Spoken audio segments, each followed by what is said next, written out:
తెలంగాణలో కూడా రోజు రోజుకు కొంత ఇంప్రూవ్ అవుతుంది. సో దాంట్లో మొన్న పంచాయతీ ఎన్నికల్లో కూడా గతంలో కంటే ఎక్కువ స్థానాలు, మున్సిపాలిటీలో కూడా మరి కరీంనగర్ లాంటి అంటే 3 మంత్రులు, ఒక ఇన్ఛార్జి మంత్రులు కాంగ్రెస్ పార్టీ, గతంలో బీఆర్ఎస్ పార్టీకి సంబంధించిన మేయర్ ఉండే, చాలామంది కార్పొరేటర్లు, అయినప్పటికీ కూడా అక్కడ బీజేపీ గెలుచుకోవడం.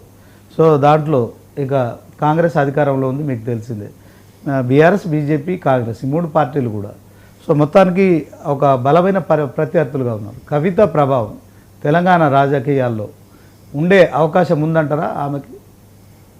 ఇక ఒకటి దీంట్లో మనం చూడాల్సింది ఏంటంటే రాజకీయ పార్టీల మనుగడ అనేది ప్రశ్నార్థకంగా మారుతుంది. అంటే ఎందుకు అడగాల్సి వస్తుంది అంటే కవిత కేవలము తండ్రి మీద అలగడము, పార్టీ మీద అలగడము, అన్న మీద అలగడం, బావ మీద అలగడం, కేసీఆర్, కేటీఆర్, హరీష్ రావు ఆ పార్టీకి సంబంధించిన మాజీ మంత్రులను, ఎమ్మెల్యేలను టార్గెట్ చేసుకున్నట్టుగా జాగృతి జనం బాట పేరుతో ఆమె కేవలం బీఆర్ఎస్ టార్గెట్ చేశారు. కానీ అధికారంలో కాంగ్రెస్ ఉంది, కేంద్రంలో అధికారంలో బీజేపీ ఉంది.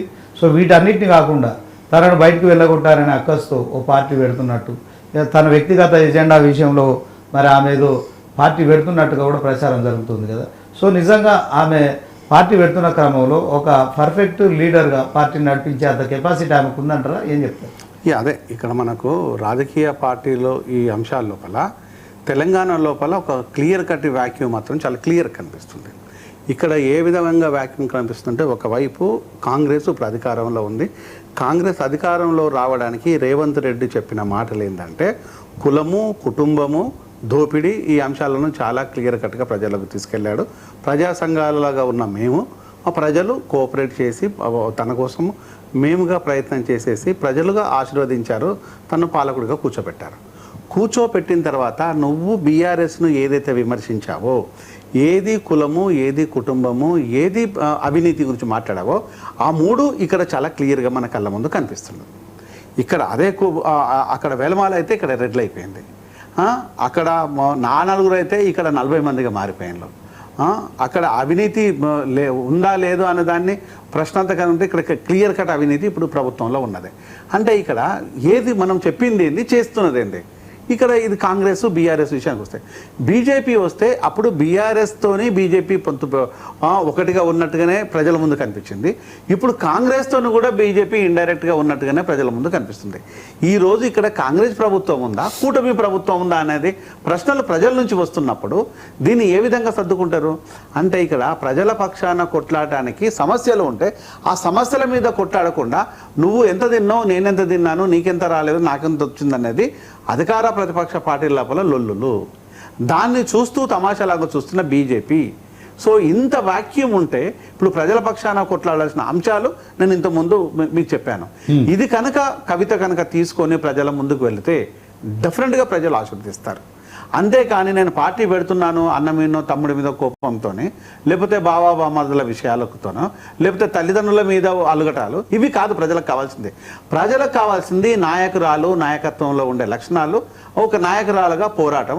ఆ పోరాటం ఒక ఫైటర్గా కవిత ఉంటుందని నేను కోరుకుంటాను, ఉండాలని కూడా నేను కోరుతున్నాను. ఎందుకు అంటే ఇదే అంశాలను మన ఎక్కువ కాలం తీసుకెళ్ళలేరు ఒక రాజకీయ పార్టీ. ఇప్పుడు రాజకీయ ఉద్యమ సంస్థగా ఉండి, ఉద్యమ నాయకురాలుగా ఉండి మాట్లాడుతున్న మాటలు వేరు, రేపు రాజకీయ పార్టీలను బట్టి రాజకీయ అవసరతలు ప్రజా అవసరతలుగా మాట్లాడటం వేరు. ఈ 2 వేరు ఉంటుంది.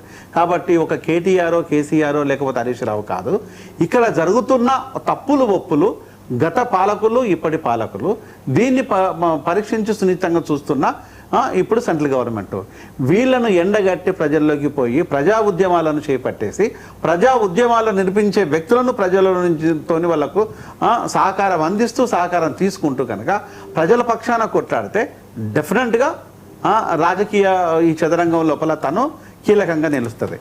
అంతేకాని నేను మళ్ళీ అదే హరీష్ రావు మీద లొల్లి చేస్తాను, హరీష్ రావు అది చేసిండు, కేటీఆర్ ఇది చేసిండు, బీఆర్ఎస్ పార్టీ అది చేసి, ఇది కాదు. ఇక్కడ కాంగ్రెస్ ఏం చేస్తుంది, బీఆర్ఎస్ ఏం చేస్తుంది, బీజేపీ ఏం చేస్తుంది మనందరికంటే ప్రజలకు చాలా క్లియర్గా తెలుసు. ప్రజల అవసరాల కోసం ఇక్కడ యుద్ధం చేసే ఆ భూమికను పోషించే కీలకమైన వ్యక్తులు ఉండాలి. అది ప్రజా పోరాటంలో నిర్మించాలి, ప్రజల వద్దకు వెళ్ళాలి, ప్రజలకు కావాల్సిన సమకూర్చాలి. ఆ వాక్యూమ్ను కనుక ఫిల్ చేయగలిగితే డెఫినెట్గా తనకు కూడా స్పేస్ ఉంటుందని నేను చెప్పదలుచుకున్నాను.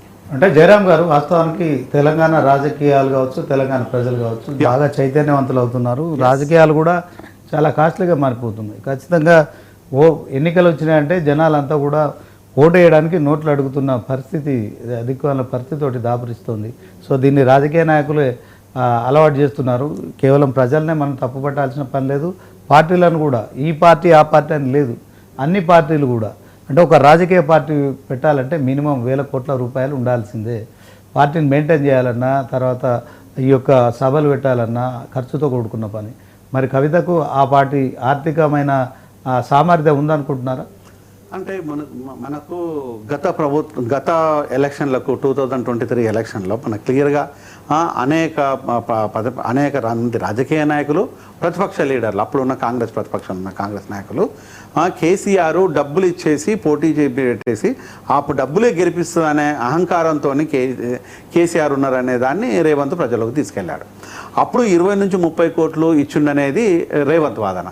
ఇప్పుడు బీఆర్ఎస్ ఏం చెప్తుందంటే విపరీతమైన భూములను నమ్ముకుని దోపిడీ చేసిన రేవంత్ ఇప్పుడు ఒక్కొక్కరి మీద 100 కోట్లు ఖర్చు చేయడానికి సిద్ధంగా ఉన్నాడు అనేది బీఆర్ఎస్ వాదన, బీజేపీ వాదన. అంటే ఇప్పుడు 100 కోట్లు పట్టగలిగినప్పుడు ఇక్కడ 119 మంది కంటెస్టెంట్స్ ఉంటారు. 119 మంది కంటెస్టెంట్స్ అంటే ఇంచుమించుగా ఖర్చు అవుతుంది 3000 కోట్లు. 3000 కోట్ల రూపాయలు ఈరోజు ప్రజల నాయకుల దగ్గర ఉండవా అనేది ప్రజలు. ఈరోజు నాయకుల దగ్గర, సరే కవిత దగ్గర డబ్బులు ఉన్నాయా లేవా అనే విషయాన్ని కవిత నాకు చెప్పలేదు, నేను కవితతో డిస్కస్ చేయడానికి స్కోప్ లేదు. కాబట్టి ఈరోజు రాజకీయాలు అనేస్తే మీరు అన్నట్టుగా 100% ఒక కాస్ట్లీ ఎఫ్ఐఆర్గా మార్చిండ్రు. ఈరోజు కాస్ట్లీ ఎఫ్ఐఆర్గా మార్చడానికి గల కారణం ఏంటంటే ప్రాంతీయ పార్టీలు వాళ్ళ చేతుల్లో ఉండాలి, వాళ్ళ గుప్పెట్లోనే ఉండాలి, నాయకులు చేజారిపోకూడదు, వాళ్ళ కనుసన్నల్లో ఉండాలి. కాబట్టి ఈరోజు డబ్బులు పెట్టి గెలిపించుకునే అటువంటి నాయకత్వం వచ్చినప్పుడు మాత్రం ఉంటుంది. డెఫినెట్గా ఒక ముఖ్యమంత్రి కూతురు ఒక 5 ఏళ్ళు ఎంపీగా పనిచేశారు, రాజకీయాలు సున్నితంగా పరిశీలించారు, ఉద్యమ సారథ్యంలో ఉన్నారు, సేమ్ టైం ఎమ్మెల్సీగా ఉన్నారు అని ఇలా చూసుకుని పోతుంటే డబ్బులు తన ఫేస్ని చూసి పెట్టవచ్చు, తన ప్రొఫైల్ని చూసి పెట్టవచ్చు, లేకపోతే పెట్టేవాళ్ళు రావచ్చు, లేకపోతే ఉండొచ్చు, ఉండకపోవచ్చు, ఏదైనా. కానీ డబ్బులు అనేది మాత్రం డెఫినెట్గా ఒక 3 నుంచి 5,000 కోట్ల రూపాయలు ఖర్చు చేయాల్సిందే. అది లేవు అని మాత్రం నేను ప్రజలేమీ నమ్మట్లేదు, నేను కూడా నమ్మట్లేదు. డెఫినెట్గా ఈరోజు రాజకీయ నాయకుల దగ్గర డబ్బులు ఉన్నాయి. ఈరోజు ఏ ఒక్క రాజకీయ నాయకుని, కాంగ్రెస్ నాయకుని జరిపించినా కూడా 1000 కోట్ల రూపాయల సంపాదన అనే విషయాన్ని కాంగ్రెస్లో ఉండే నాయకులే బహిర్గతం చేసి పెట్టేస్తున్నారు. అంటే భూములను కొల్లగొట్టాలి, అమ్మాలా, చేయాలి. నిన్నగాక మొన్న మనం చూసిన ఖమ్మం చూసినట్టయితే అది బాధాకరమైన విషయం, భయానికం. 100 గజాల ఉన్న వాళ్ళను కొట్టి తరిమేస్తున్న వీళ్ళు 100,000 ఎకరాలు మాత్రం కబ్జాలు పెట్టడం లోపల మాత్రం ఎవడు కొట్టాలి వీళ్ళను, ఎవడు తరిమేయాలి, దాన్ని కవిత ప్రశ్నించగలిగి ఉండాలి. ఈరోజు విద్య అనే అంశాన్ని పూర్తి వ్యాపార ధోరణిగా మారిన తర్వాత ఈరోజు ప్రజల దగ్గరికి విద్య విషయం లోపల ప్రశ్నించడం అని చెప్తాం. ఆరోగ్యం అనేది ఈరోజు కార్పొరేట్ హాస్పిటల్కి పోవాలంటే సర్వం అమ్ముకోవాలి, లేకపోతే ప్రాణాలు వదులుకోవాలి, దాన్ని ప్రశ్నించాలి. ఆల్కహాల్ 75,000 కోట్లు అనఫిషియల్గా, ఇంకొక 100 కోట్లు అంటే దగ్గరగా 175-200 కోట్ల రూపాయల వ్యాపారం జరుగుతుంది తెలంగాణ లోపల. దాన్ని బహిర్గతం చేయాలి. అంటే ఇది చేయగలుగుతున్నప్పుడు ప్రజలు నమ్ముతారు, డిఫరెంట్ చేస్తుంటారు. కానీ ఇక్కడ ప్రజల నమ్మకం ఎంతో అవసరమో డబ్బులు కూడా అంతే కీలకంగా ఇప్పుడు రాజకీయాలలో అవసరంగా తీసుకొచ్చేసారు. ఓకే, జోగిరెడ్డి గారు, మీది పేదల పార్టీ అని మీరే చెప్తున్నారు. సో మీ దగ్గర డబ్బు ఉంటే మీరు కూడా ఒక రాజకీయ మంచి పార్టీగా ఉండేవారు.